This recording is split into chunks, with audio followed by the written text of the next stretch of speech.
প্রিয় চাকরি প্রার্থী ভাই বোনেরা, আসসালামু আলাইকুম।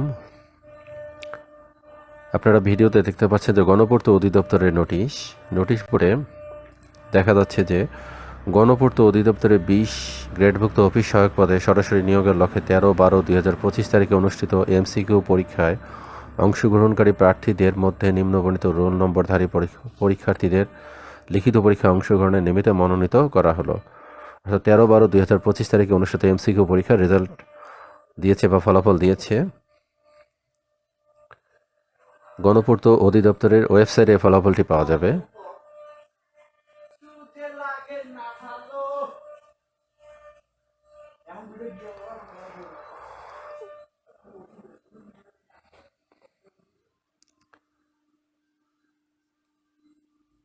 এটা হলো অফিস সহায়ক পদের ফলাফল। এবং আরেকটি ফলাফল দিয়েছে গণপূর্ত অধিদপ্তরের 16 গ্রেডভুক্ত অফিস সহকারী কাম কম্পিউটার মুদ্রাক্ষরিক ও হিসাব সহকারী পদে সরাসরি নিয়োগের লক্ষ্যে 12/12/2025 তারিখে অনুষ্ঠিত এমসিকিউ পরীক্ষায় অংশগ্রহণ প্রার্থীদের মধ্যে নিম্নবর্ণিত রোল নম্বরধারী পরীক্ষার্থীদের লিখিত পরীক্ষায় অংশগ্রহণের নিমিত্তে মনোনীত করা হলো।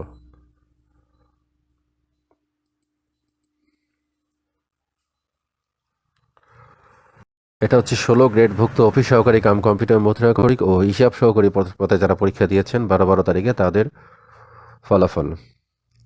তাদের এমসিকিউ পরীক্ষায় অংশগ্রহণ প্রার্থীদের মধ্যে নিম্নবর্ণিত রোল নম্বরধারী পরীক্ষার্থীদের লিখিত পরীক্ষায় অংশগ্রহণের নিমিত্তে মনোনীত করা হলো। এখানে অফিস সহকারী পদে অফিস সহায়ক পদে মোট 1446 জন টিকেছে। আচ্ছা, বিশেষ দ্রষ্টব্য আরও কিছু বিষয় লেখা আছে। প্রকাশিত ফলাফল কোনো সংশোধনের প্রয়োজন হলে কর্তৃপক্ষ তা সংশোধনের অধিকার সংরক্ষণ করে। 2 নম্বর হচ্ছে ফলাফল গণপূর্ত অধিদপ্তরের ওয়েবসাইটে প্রকাশ করা হবে। লিখিত পরীক্ষা আগামী 19/12/2025 তারিখে অনুষ্ঠিত হবে। পরীক্ষার সময়, কেন্দ্র, স্থান পরবর্তী গণপূর্ত অধিদপ্তরের ওয়েবসাইট www.pw.gov.bt প্রকাশ করা হবে। এমসিকিউ পরীক্ষার প্রবেশপত্রটি লিখিত মৌখিক পরীক্ষার সময় সঙ্গে আনতে হবে। উক্ত প্রবেশপত্র ব্যতীত লিখিত মৌখিক পরীক্ষায় গ্রহণ করা হবে না।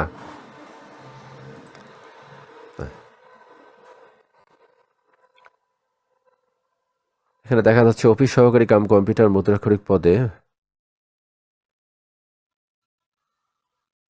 টোটাল 1939 জন পাশ করেছে। হিসাব সহকারী পদে সর্বমোট 1696 জন পাশ করেছে। বিশেষ দ্রষ্টব্য পরীক্ষার ফলাফলে কোনো সংশোধনের প্রয়োজন হলে কর্তৃপক্ষ তার সংশোধনের অধিকার সংরক্ষণ করে। ফলাফল গণপূর্ত অধিদপ্তরের ওয়েবসাইটে প্রকাশ করা হবে। লিখিত পরীক্ষা আগামী 19/12/2025 তারিখে অনুষ্ঠিত হবে। পরীক্ষার সময়, কেন্দ্র, স্থান পরবর্তীতে গণপূর্ত অধিদপ্তরের ওয়েবসাইটে প্রকাশ করা হবে। এমসিকিউ পরীক্ষার প্রবেশপত্র লিখিত, ব্যবহারিক, মৌখিক পরীক্ষার সময় সঙ্গে আনতে হবে। উক্ত প্রবেশপত্র ব্যতীত লিখিত, ব্যবহারিক, মৌখিক পরীক্ষা গ্রহণ করা হবে না। এই 2টি ফলাফলের লিঙ্কই আমি আমার ভিডিও ডিসক্রিপশনে দিয়ে দেবো। আপনাদের প্রয়োজন হলে দেখে নিতে পারেন। আরেকটি কথা না বললেই নয়, যদি আমার এই ভিডিওটি ভালো লাগে থাকে অবশ্যই আমার চ্যানেলটি সাবস্ক্রাইব করে দেবেন এবং ভিডিওতে লাইক এবং কমেন্টস করবেন। যদি কিছু জানার প্রয়োজন থাকে অবশ্যই কমেন্টসের মাধ্যমে জানাবেন।